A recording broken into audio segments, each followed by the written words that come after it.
መዝሙርን ለመጻፍ የምንነሳው እግዚአብሔር በውስጣችን ከሚያመጣው ጥቂት ሐሳብ በመነሳት ነው። ያ ጥቂት ሐሳብ እግዚአብሔር በውስጣችን በተለያየ መልኩ ሊያመጣው ይችላል። የእግዚአብሔርን ቃል በህብረት መካከል በቤተክርስቲያን እየተማረን እየሰማን ባለ ጊዜ በዛን ጊዜ እግዚአብሔር የዝማሬን ሐሳብ ወደ ውስጣችን ሊያመጣ ይችላል።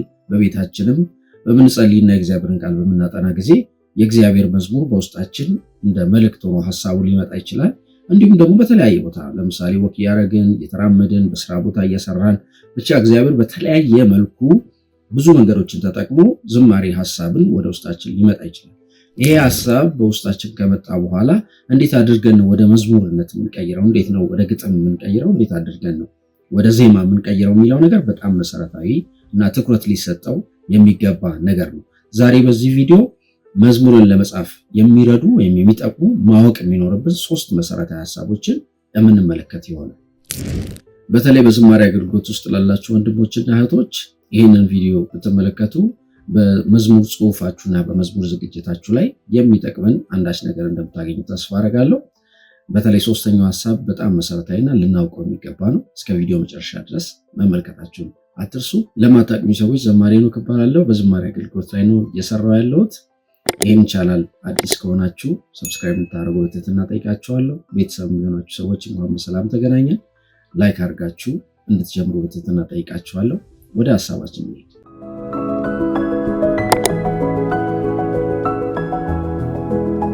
መዝሙር በምንጽፍ ጊዜ አስቀድመን ልናውቅ የሚገባው ነገር የመልእክታችን ወጥነት ላይ በጣም እርግጠኛ መሆን ይኖርብናል። ሁልጊዜ በመዝሙራችን ውስጥ የምናነሳው ሐሳብ ወይም በመዝሙር ውስጥ የምንናገረው መልእክት ወይም ሐሳባችን አንድ እና ነጠላ ሊሆን ይገባል። መንታ ሐሳቦችን ከአንድ በላይ የሆኑ ሐሳቦችን በመዝሙር ውስጥ መግለጽ አይቻልም። ሰዎች ነን። በአንድ ጊዜ ልናስብ ወይም ልንዘምር የምንችለው ሁልጊዜም አንድን ነገር ብቻ ነው። ስለዚህ መልእክታችን ወጥ ነው ወይ አንድ ነው ወይ የምናገረው የሚለውን ነገር በደንብ እሱን ማወቅ አለብን። ይህንን ለማወቅ መልእክታችንን በትክክል መረዳት አለብን። ወደ ውስጣችን የመጣው መንፈሳዊ ሐሳብ በትክክል ስለምን እንደሆነ መረዳት ይኖርብናል። ስለምንድን ነው መዘመር የምፈልገው? ስለምንድን ነው መዝሙር ለመጻፍ መነሳት ወደ ውስጥ ሐሳብ የመጣው የሚለውን ነገር በደንብ እርግጠኛ መሆን አለብን። ወደ ውስጣችን የመጣውን ሐሳብ እርግጠኛ ሆነን ልናውቀውና ልንረዳው ይገባል። ይሄንን ካወቅን በኋላ እንግዲህ ወደ መዝሙር ጽሑፍ ወይም ይሄን ነገር ወደ መዝሙር መጻፍነት ለመቀየር ስናስብ አንድ ዘማሪ መዝሙር ለመጻፍ ከመነሳቱ በፊት በቤቱ ሊኖሩት የሚገቡ 3 መሰረታዊ ነገሮች አሉ። ይሄ እንግዲህ መዝሙር ለሚጽፍም ብቻ ሳይሆን በየትኛውም አገልግሎት ውስጥ ላለ ሰው እነዚህ 3 ነገሮች በጣም አስፈላጊና ወሳኝ ናቸው። እዚህ ጋር በእጄ እንደምትመለከቷቸው እነዚህ እያንዳንዱን ላሳያችሁ። የመጀመሪያው ማስታወሻ ደብተር ነው። ይሄ ማስታወሻ ደብተር እግዚአብሔር ወደ ውስጡ የሚያመጣቸውን መንፈሳዊ ሐሳቦች የሚጽፍበት፣ መዝሙር የሚጽፍበት እንዲሁም ደግሞ የእግዚአብሔርን ቃል የሚያጠናበት አንድ ማስታወሻ ደብተር ሁልጊዜ ያስፈልገዋል። ሁለተኛው ደግሞ የእግዚአብሔር ቃል የሆነው መጽሐፍ ቅዱስ ያስፈልገዋል። መጽሐፍ ቅዱስ ያስፈልገዋል። እንግዲህ መጽሐፍ ቅዱስ ያው ለሕይወቱም ወሳኝ የሆነ ነገር ነው። እንደ ዘማሪ ደግሞ የሚመጡ መንፈሳዊ ሐሳቦች በሙሉ ወደ ግጥም ጽሑፍ በፍጹም አይቀየሩም። በፍጥነት ሐሳብ ወደ ውስጣችን መጣ ማለት በቃ ያንን ሐሳብ ወደ ጽሑፍ ወይም ወደ ግጥም እንቀይረዋለን ማለት አይደለም። ሁልጊዜ የሚመጡ መንፈሳዊ ሐሳቦች በእግዚአብሔር ቃል መመዘን አለባቸው፣ መፈተሽ አለባቸው። ስለ ሐሳቡ የእግዚአብሔር ቃል ምን ይላል የሚለውን መጽሐፍ ቅዱሳችንን እየከፈትን ልናነብና ልንመለከተው ያስፈልጋል። 3ኛው ደግሞ የእግዚአብሔር ቃል ማብራሪያ ነው። የመጽሐፍ ቅዱስ ማብራሪያ የሆነውን ይሄ መጽሐፍ ሊኖረው ይገባል። እንግዲህ ይሄ ማለት መጽሐፍ ቅዱስን ከማንበብ ያለፈ ደግሞ ጥናትን ማድረግ ይኖርበታል ማለት ነው። በሐሳቡ ላይ መጽሐፍ ቅዱስ ምን ይላል የሚለውን ሰፋ ያለ ጥናት ማድረግ ይኖርበታል። እነዚህ 3ቱ ነገሮች ሲኖሩት መጽሐፍ ቅዱስን ያነባል፣ ከዛ በኋላ ያጠናል፣ ከዛ የሚያጠናውን የሚያነባውን ነገር ደግሞ በማስታወሻ ደብተሩ እየጻፈ በደንብ ጊዜ ለሐሳቡ ይሰጣል ማለት ነው። ስለዚህ ሁልጊዜ መዝሙር ለመጻፍ ከመቸኮላችን በፊት እነዚህን ፕሮሰሶች ማድረግ በጣም ጠቃሚ የሆነ ነገር ነው። የመዝሙራችንን መንፈሳዊነት በጣም ከፍ ያደርጉታል። መዝሙራችን እንደ እግዚአብሔር ቃል እንዲሆን ጉልበት እንዲኖረው ከሚያደርጉ ነገሮች ወሳኝ የሆነው ነገር ነው ማለት። ስለዚህ መጽሐፍ ቅዱሳችሁን በደንብ ማጥናት ኤንድ እያጠናችሁ ማስታወሻ ደብተር ኖሯችሁ ጊዜ ወስዳችሁ ሐሳቦቹን በደንብ መጻፍ፣ ከዛ በኋላ ሐሳቡ በደንብ ከፍ ባለ መልኩ በሙላት ውስጣችን በደንብ ይቀመጣል። ያቺ ጥቂት እንደ ብልጭታ እግዚአብሔር በውስጣችን ያመጣት ሐሳብ ትልቅ ትሆናለች፣ ታድጋለች። በጣም ከፍ ብሎ ለመጻፍ አቅም በምናገኝበት ልክ ሐሳቡ በውስጣችን በደንብ ከፍ ይላል ማለት ነው። ይህንን ባደረገ ጊዜ ወደ ግጥም ጽሁፍ መቀየር እንችላለን። እነዚህን ፕሮሰሶች ካልተከተልን ግን እንደ መንፈሳዊ ሰው ብዙ ትክክለኛ የሆነ የአጻጻፍ መንገድ እየተከተልን አይደለም ማለት ነው። ሁለተኛው ሐሳብ ደግሞ እንግዲህ በመጀመሪያው ላይ እንደተናገርኩት ሐሳቡን በደንብ አጠናን፣ ሐሳቡን ከፍ ባለ መልኩ በውስጣችን በሙላት አወቅነው፣ ተረዳነው፣ እግዚአብሔር ቃል ስለ ሐሳቡ ምን እንደሚል ገባን። ከዛ በኋላ እንግዲህ አሁን ሐሳቡን በሙላት ካገኘነው በኋላ ይህንን ሐሳብ ወደ ግጥም ልንቀይረው ነው፣ ግጥም መጻፍ ልንጀምር። ስለዚህ ሁልጊዜ ግጥም በምንጽፍ ጊዜ ግጥማችን በጣም ውስንና ቢቻል አጠር ያለ መሆን ይኖርበታል። በግጥማችን ውስጥ የተንዛዛ የሐሳብ ያገላለጽ መንገድን ልንጠቀም አይገባም። ይሄ ማለት ምን ማለት ነው? አጭር የግጥም ጽሁፍ ልንጠቀም ይገባል። መዝሙሮቻችን በጣም ረዥም ሊሆኑ አይገባም። 4 ቁጥር 5 ቁጥር ሊኖራቸው አይገባም። መዝሙራችንን በምንከፋፈል ጊዜ አዝማች ብለን ወይ ቅድመ አዝማች ሊኖረው ይችላል፣ መግቢያ መዝጊያ ሊኖረው ይችላል፣ መሀል ላይ ቁጥሮች ሊኖሩ ይችላሉ። እነዚህ ሁሉ በምንደረድር ጊዜ ሐሳባችንን ጠቅለል አድርገን በአጭር ሐሳብ ልንገልጽ ይገባል እንጂ በጣም የተንዛዛ የግጥም አጻጻፍ መንገድን ልንከተል አይገባም። መዝሙር ነው። መዝሙር ስለሆነ አጠር ብሎ በጣም ቆንጆ ሆኖ በጣፈጠ መልኩ ይሰራ ዘንድ ጽሁፋችን ላይ በጣም ልንጨነቅ ይገባል።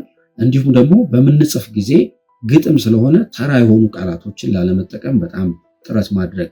ምክንያቱም ግጥም እምቅ የሆነ ሐሳብን በጣም በተወሰኑ እንዲሁም ደግሞ ጥሩ በሆኑ ቃላት መግለጽ ስለሆነ፣ ስለዚህ እዚህ ላይ እንግዲህ ራሳችንንም በቃላት እውቀት ለማሳደግ ጥረት ማድረግ ይኖርብናል። ይሄ እንግዲህ የተለያዩ መጽሐፍቶችን ስናነብ በጣም በቃላት ሪች እንሆናለን። እምቅ የሆኑ ብዙ ቃላቶች በውስጣችን ስለሚኖሩ እንግዲህ ሐሳባችንን በትክክል በምን ቃል ሐሳብን መግለጽ እችላለሁ የሚለውን ነገር በጣም ውስጣችን እያደገ ይሄዳል። መጽሐፍ ቅዱሳችንን እንኳን ስናነብ ብዙ የቃላት እውቀት ይኖሩናል ማለት ነው። ሐሳባችንን የምንገልጽባቸው የቃላት ብዙ አማራጮች ይኖሩናል። ትልቅ ሐሳብ ይዘን ተራ በሆነ ያገላለጽ መንገድ ሐሳባችንን አንገልጽም ማለት ነው። ስለዚህ ሁልጊዜ ጽሁፋችን ላይ በጣም ጠንቃቃ ልንሆን ይገባል። ግጥም ነው፣ የተመጠኑ ቃላት፣ በጣም ጥሩ የሆኑ አደራደርን የሚፈልግ የአጻጻፍ መንገድ ስለሆነ ሁልጊዜ የግጥም ችሎታችንን ለማሳደግ ጥረት ማድረግ ይኖርብናል። እንዳልኳችሁም ደግሞ መዝሙሮቻችንንም ስንጽፍ አጭር የግጥም ጽሁፍ መንገድን መከተል ይኖርብናል ማለት ነው። እንግዲህ ግጥማችንን ከጻፍን በኋላ አሁን ቀጥሎ የምንገባው ወደ ዜማ ነው አይደለ? ግጥም ከተጻፈ በኋላ ቀጥሎ የሚደረገው ነገር ዜማ መስራት ነው፣ ወይም ደግሞ ግጥማችን ላይ ምን ማልበስ ነው? ዜማ ማልበስ ነው። ምክንያቱም ግጥሙ አይነበብም፣ በዜማ ነው የሚገለጸው፣ ምክንያቱም ዘማሪዎች ስለሆነ። ዜማ በምንጽፍ ጊዜ በጣም መጠንቀቅ ያለብን ነገር ምንድነው? ውስን ዜማዎችን መጠቀም ይኖርብናል። እዚህ ላይ በጣም ማስተዋል አለብን።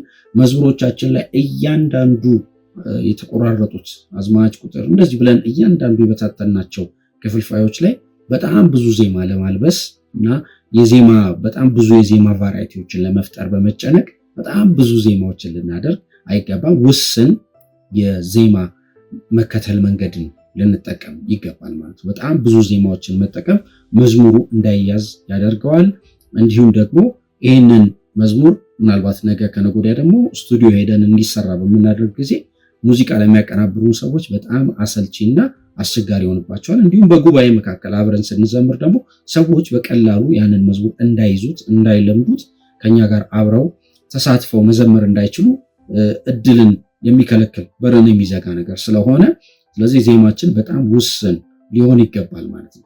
ስለዚህ ውስን የሆኑ ቦታዎች ላይ የተለያዩ ዜማዎችን ለመከፋፈል እንጂ ሁሉንም ቦታ በተለያየ ዜማ በማድረግ በጣም አሰልቺ የሆነ የአዝያዝያም መንገድን እንዲከተል ማድረግ አይኖርብንም። እንግዲህ ዜማን በተመለከተ አንድ እዚህ ላይ መጨመር የምፈልገው ሐሳብ ምንድነው? የዜማ እውቀት የሚያድግ ነገር ነው። ስለዚህም በጣም ማወቅ ይኖርብናል። ምናልባት በሌላ ቪዲዮ ስለ ዜማ መሰረት ያደረገን ሐሳብ ሌላ ጊዜ እሰራላችኋለሁ ብዬ አስባለሁ። ነገር ግን አጭር የሆነ ነገር እዚህ ላይ ልንገራችሁ።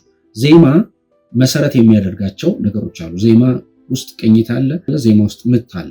ስለዚህ አንድን ግጥም ወደ ዜማ ለመቀየር ስናስብ የግጥማችን ሐሳብ ምን አይነት ሐሳብ ነው ያለው፣ ከዛ በኋላ በምን አይነት ቅኝቶች ውስጥ በከተው ሐሳቤን ሞር ሊገልጽልኝ ይችላል የሚሉ መንገዶችን ማወቅና መረዳት በጣም አስፈላጊ ነው። ምክንያቱም እያንዳንዱ ቅኝቶች የራሳቸው የሆነ ባህሪ አላቸው፣ እያንዳንዱ ምቶች ደግሞ የየራሳቸው የሆነ ባህሪ አላቸው ማለት ነው። ስለዚህ ፊት ሲያረጉ ሐሳቡ ከቅኝቱ ባህሪ ጋር፣ ሐሳቡ ከምቱ ባህሪ ጋር ፊት ሲያረጉ በጣም ጥሩ ዜማ የመሆን እድላቸው በጣም ከፍ ይላል። ይህንን ደግሞ ለማሳደግ ማድረግ የሚኖርብን ነገር ምንድነው? በተወሰነ መልኩ ሙዚቃ መማር በጣም ወሳኝ ነው። ለዘማሪዎች ትልቅ ምክር አለኝ። የተወሰነ ሙዚቃ ብትማሩ ጥሩ ነው። እንደኔ ዘማሪ የሆነ ሰው አትሊስት ትንሽ ኪቦርድ መነካካት የሚችል ካልሆነ ደግሞ የተወሰነ ጊታር መጫወት የሚችል ሰው ቢሆን ጥሩ ነው ብዬ አስባለሁ። ይህንን ራሳችሁን ማሳደግ በጣም ወሳኝ ነገር ነው። ምክንያቱም ስለ ቅኝቶች ማወቅ፣ ስለ ኮርድ ማወቅ፣ ስለ ምቶች ማወቅ፣ እነዚህን ነገር ማወቅ ሞር ዜማ በምንሰራ ጊዜ ከእውቀት የሆነ ነገር ለመስራት በጣም የሚረዳና የሚያግዘን ነገር ስለሆነ የሆነ ኢንስትሩመንት ብትችሉ ጥሩ ነው። የሆነ ኢንስትሩመንት መጫወት ፐርፌክት የሆነ በጣም ስቴጅ ላይ የሚጫወት ትልቅ ሙዚቀኛ ባትሆኑ ነገር ግን ለዜማ መስራት እና ሙዚቃን ለመረዳት ምክንያቱም ሙዚቀኞች ስለሆናችሁ በሌላ አባባል ሙዚቀኞች ስለሆናችሁ እየዘመራችሁ ነው። ስለዚህ ይህንን ነገር በደንብ ለመረዳት የተወሰነ የሙዚቃ እውቀት በውስጣችሁ ቢኖር እነዚህ ነገሮች ሞር ማሻሻል እና ማሳደግ ይቻላል ብዬ አስባለሁ። እንግዲህ እነዚህ ሶስቱ ያነሳኋቸው ሀሳቦች በጣም መሰረታዊ ናቸው። በመዝሙር ግጥም ውስጥ እነዚህ ሶስቱን ነገሮች በጣም ልናውቃቸው ይገባል። ይህንን ስል እንግዲህ አንድ ምናልባት እንዳላነሳሁት በውስጣችሁ የሚሰማችሁ ነገር እንዳለ አስባለሁ። ጸሎትስ ልትሉ ይችላላችሁ። ሁልጊዜም መንፈሳዊ ሀሳቦች ከተቀበልናቸው በኋላ በእግዚአብሔር ፊት ስለ ሀሳቡ መጸለይ በጣም መሰረታዊ የሆነ ዋና የሆነ ነገር ነው። ምክንያቱም የመንፈሳዊ ነገር ሁሉ ምንጭ እግዚአብሔር ስለሆነ ባለቤቱ እግዚአብሔር ስለሆነ ከእግዚአብሔር ጋር በውስጣችን በሚመጡ ሀሳቦች በሙሉ ጊዜ መውሰድና መጸለይ በጣም ምንም ጥያቄ የሌለው ነገር ነው ማለት ነው። ስለዚህ በዚህ ቪዲዮ በተለይ ዘማሪዎች የሆናችሁ ሰዎች መልካም ነገር እንዳገኛችሁ እንዳተረፋችሁ በጣም እርግጠኛ ነኝ። በዚህ ጥርጥር የለኝም። አብራችሁን ስለቆያችሁ በጣም እጅግ አድርጌ አመሰግናችኋለሁ። በሌላ ቪዲዮ ተመልሼ የመመጣ ይሆናል። ማንኛውም ጥያቄና ሀሳብ ካላችሁ በኮሜንት ላይ ብታስቀምጡልኝ እመለከታችኋለሁኝ። ለዚህ ቻናል አዲስ የሆናችሁ ሰዎች ይህንን ቻናል ሰብስክራይብ እንድታደርጉ በትህትና ጠይቃችኋለሁ። ቴንክ ዩ ሶ ማች። መልካም ይሁንላችሁ። ተባረኩ ባይ